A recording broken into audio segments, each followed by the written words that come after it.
একজন মহিলার স্বামী মারা যাওয়ার পর তিনি অন্য এক পুরুষকে বিয়ে করেন, পরবর্তীতে তারা উভয়ই মারা যান। এখন আমার জানার বিষয় হলো, ওই মহিলা জান্নাতে কোন স্বামীকে পাবেন? এই মহিলা, তাকে তার আগের স্বামী অনেক ভালোবাসতো, উনি মারা গেছে। এখন তারা যদি না পায় তাহলে জান্নাতে তার কষ্ট হবে না?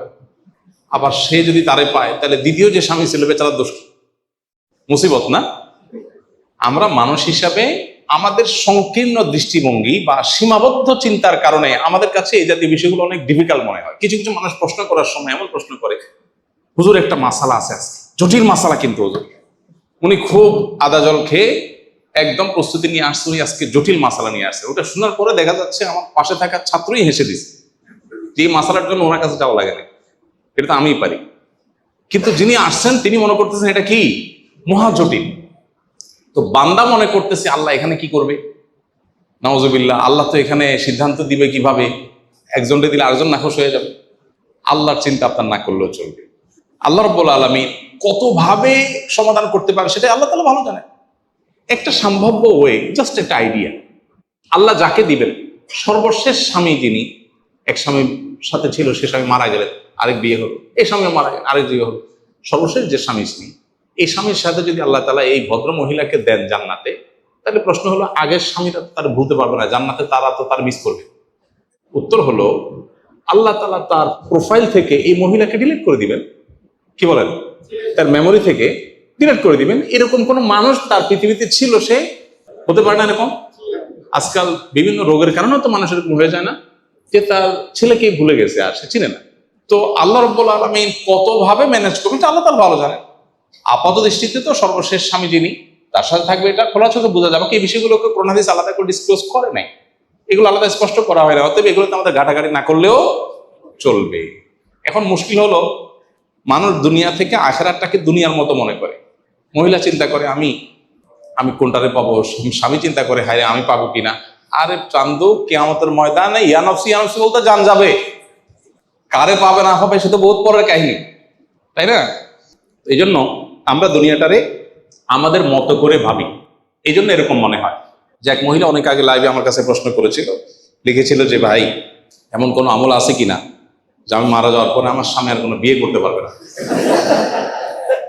তা আমি বললাম যে আপনি মারা যাওয়ার পরে আপনার চরকায় তেল দিতে দিতে জান যাবে, স্বামী বিয়ে করছে না অন্য কি করছে এটা দেখার সময় আপনার হবে না।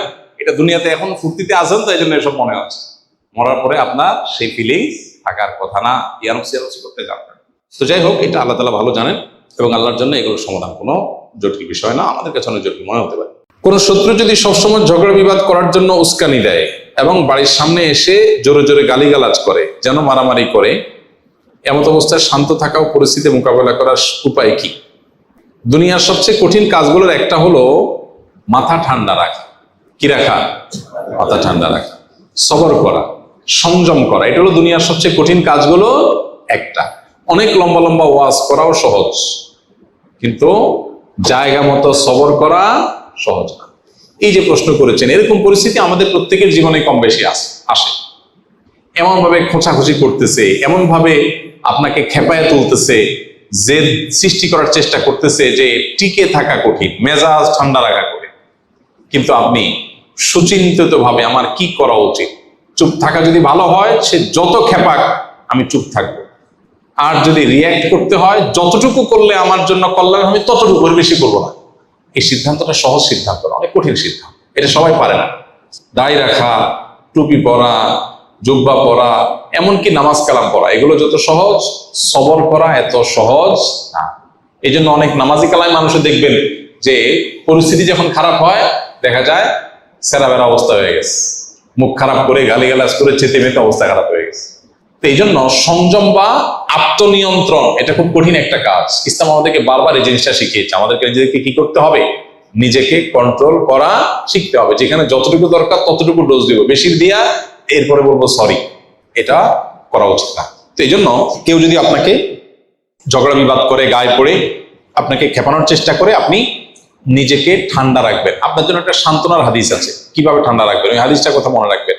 এবং মাঝে মধ্যে হাদিস লিখে বাসা বাড়িতে বিভিন্ন জায়গায় লাগিয়ে রাখতে পারেন, মোবাইল স্ক্রিনে, কম্পিউটার স্ক্রিনে এটা ভাসিয়ে রাখতে পারেন, যাতে করে আপনার মোটিভেশন হয়। আবু দাউদে বর্ণিত একটা হাদিস, নবী করিম সাল্লাল্লাহু আলাইহি সাল্লাম থেকে বর্ণিত হয়েছে, তিনি বলেছেন, আনা যাইমুন বিবাইতিন ফি রাবাদিল জান্নাতি লিমান তারাকাল মিরা ওয়া ইন কানা মুহিক্কা। অর্থাৎ নবীজি বলেছেন, আমি জান্নাতের মধ্যে একটি প্রাসাদ পাইয়ে দেওয়া। জান্নাতে প্রাসাদের মালিক হওয়া মানে কিন্তু দুনিয়ার মতো কোন ফ্ল্যাট প্লট বা বাড়ির মালিক হওয়ার মতো না। দুনিয়াতে মানুষ মালিক হয় কতদিনের জন্য? আপনি একেবারে দুবাইয়ের পামজমারিতে ফ্ল্যাট কিনলেন, আপনি নিউ ইয়র্কে ফ্ল্যাট কিনলেন, অস্ট্রেলিয়ার সিডনিতে ফ্ল্যাট কিনলেন, খুব সুন্দর সুন্দর জায়গায় দামি ফ্ল্যাট বাড়ি কিনলেন, কতদিন ভোগ করবেন? 50, 60, 70, 80 বছর, ঠিক না বেঠিক? মালিকানা তো এই পর্যন্তই। এরপরে মালিক হবে কে?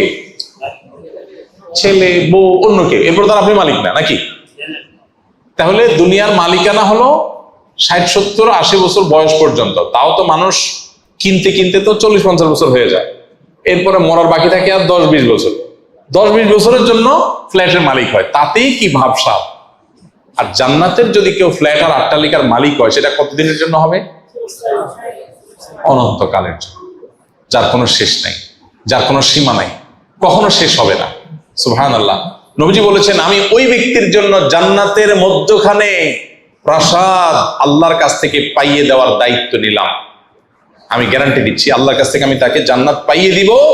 যে ব্যক্তি ঝগড়া করার উপলক্ষ তৈরি হওয়ার পরেও অন্যায়ভাবে তার উপরে জুলুম করা হচ্ছে, তারপরে সে কথা বাড়াচ্ছে না, কেন? ঝগড়া বাড়বে সেজন্য।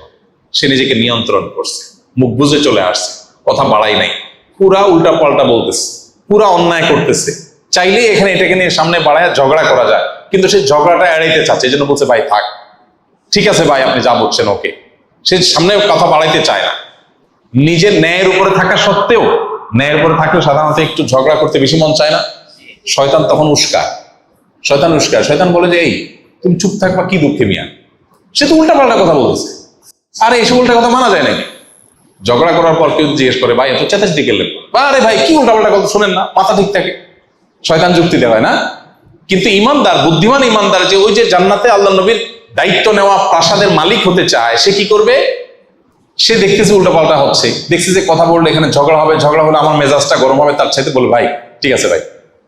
ওয়াইদা খাতাবাহুমুল জাহিলুনা ক্বালু সালামা। জাহেলদের সাথে কথা বললে বলবে সালাম।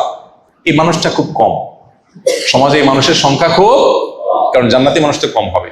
তাহলে এবার দেখেন, যৌক্তিক হোক, আপনার কথাটাই সঠিক, সে উল্টাপাল্টা বলতেছে, ফেসবুকে একদিনে পোস্ট লিখছে, আর দেখলে মেজাজটা কি উল্টাপাল্টা কথা বলছে, এই জন্য আপনি কমেন্ট বক্সে গিয়া তার গোষ্ঠী উদ্ধার করে গালিগালাজ দিল, সে আবার আপনার গোষ্ঠী উদ্ধার করে, আপনি আবার তার দাদার গোষ্ঠী উদ্ধার করলেন। এভাবে আস্তে আস্তে সামনে বাড়তে থাকলো।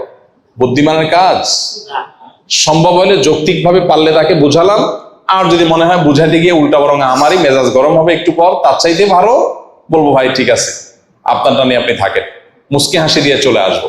এটা হলো বুদ্ধিমান মানুষের কাজ। ওয়াইজা খাতাবাহুমুল জাহিলুনা ক্বালু সালামা। জাহেলদের সাথে কথা বলবো, ভাই সালাম, সালাম ভাই সালাম, থাকো তুমি, আমি ঝগড়াতে নেই। ইমানদারে তো ফালতু সময় না বসে বসে তেনা পেঁচাবে। এই জন্য ভাই, গ্রামে শহরে সব জায়গায়, বিশেষ করে গ্রামে তো এগুলো অনেক বেশি হয়। আইল ঠেলা ঠেলি, জমি ঠেলা ঠেলি, গন্ডগোল, ফাসাদ, মানে গায়ের উপরে এসে পড়ে, তাই না? ঠিক রাখা কঠিন, কিন্তু কঠিন কাজটা করতে পারলেই জান্নাত পাওয়া যাবে। আল্লাহ আমাদেরকে তৌফিক দান করুন।